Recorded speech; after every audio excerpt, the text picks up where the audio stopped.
Today we're going to be in 2 Samuel. We're going to read 13. And yes, I'm in my truck today, people. So we're just going to do the best we can with what we have. It's laundry day. So anyway, 2 Samuel, chapter 13. After this, Absalom, the son of David, had a lovely sister whose name was Tamar, and Amnon, the son of David, loved her. Amnon was so distressed over his sister Tamar that he became sick, for she was a virgin, and it was improper for Amnon to do anything to her. But Amnon had a friend whose name was Jonadab, the son of Shema, David's brother. Now Jonadab was a very crafty man, and he said to him, "Why are you, the king's son, becoming thinner day after day? Will you not tell me?" Amnon said to him, "I love Tamar, my brother Absalom's sister." So Jonadab said to him, "Lie down on your bed and pretend to be ill, and when your father comes to see you, say to him, 'Please let my sister Tamar come and give me food, and prepare the food in my sight, that I may see it and eat it from her hand.'" Then Amnon lay down and pretended to be ill. And when the king came to see him, Amnon said to the king, "Please let Tamar, my sister, come and make a couple of cakes for me in my sight, that I may eat from her hand." So David sent home to Tamar, saying, "Now go to your brother Amnon's house and prepare food for him." So Tamar went to her brother Amnon's house, and he was lying down. Then she took flour and kneaded it, made cakes in his sight, and baked the cakes. And she took the pan and placed them out before him, but he refused to eat. Then Amnon said, Have everyone go out from me." And they all went out from him. Then Amnon said to Tamar, "Bring the food into the bedroom, that I may eat from your hand." And Tamar took the cakes which she had made, brought them to Amnon her brother in the bedroom. Now when she had brought them to him to eat, he told her and said to her, "Come lie with me, my sister." But she answered him, "No, my brother, do not force me, for no such thing should be done in Israel. Do not do this disgraceful thing, and I where could take my shame. And as for you, you would be like one of the fools in Israel. Now therefore please speak to the king, for he will not withhold me from you." However, he would not heed her voice, and being stronger than she, he forced her and laid with her. And then Amnon hated her exceedingly, so that the hatred with which he hated her was greater than the love which he had loved her. And Amnon said to her, "Arise, be gone." So she said to him, "No, indeed, this evil of sending me away is worse than the other that you did to me." But he would not listen to her. Then he called his servant who attended him and said, "Here, put this woman out away from me, and bolt the door behind her."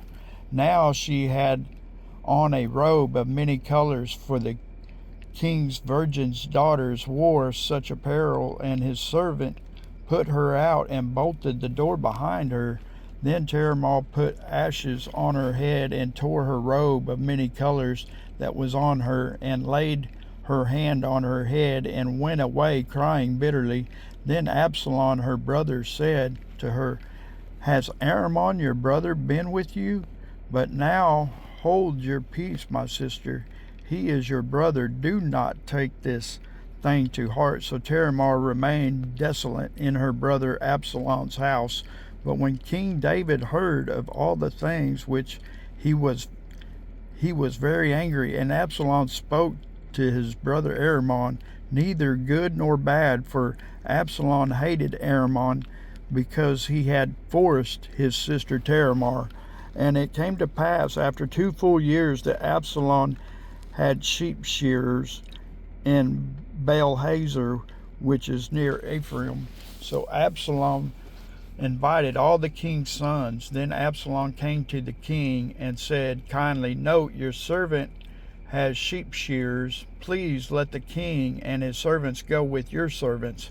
But the king said to Absalom, "No, my son, let us not all go now, lest we be burdened to you." Then he urged him, but he would not go, and blessed him. Then Absalom said, "If not, please let my brother Ahiman go with us." And the king said to him, "Why should he go with you?" But Absalom urged him, so he let Ahiman and all the king's sons go with him. Now Absalom had commanded his servants, saying, "Watch now, when Ahiman's heart is merry with wine, and when I say to you, strike Ahiman, then kill him. Do not be afraid. I have not commanded you.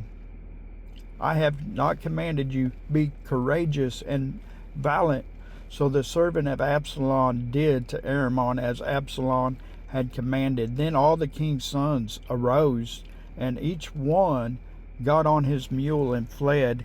And it came to pass, while they were on the way, that news came to David, saying, "Absalom has killed all the king's sons, and not one of them is left." So the king arose and tore his garments and laid on the ground, and all his servants stood by with their clothes torn. Then Jonadab, the son of Shimeah, David's brother, answered and said, "Let not my lord suppose they have killed all the young men, the king's sons, for only Ahiman is dead. For by the command of Absalom, this has been determined from the day that he forced his sister Tamar. Now therefore let not my lord the king take the thing to his heart, to think that all the king's sons are dead, for only Ahiman is dead." Then Absalom fled, and the young man who was keeping watch lifted his eyes and looked, and there many people were coming from the road on the hillside behind him.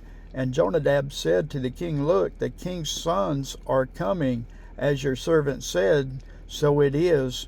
So it was, as soon as he had finished speaking, that the king's sons indeed came, and they lifted their voice and wept. Also the king and all his servants wept very bitterly. But Absalom fled and went to Talmaiah, the son of Ammihud, the king of Geshur, and David mourned for his son every day. So Absalom fled and went to Geshur, and was there 3 years. And King David longed to go to Absalom, for he had been confronted concerning Ahiman, because he was dead. Amen. That was 13.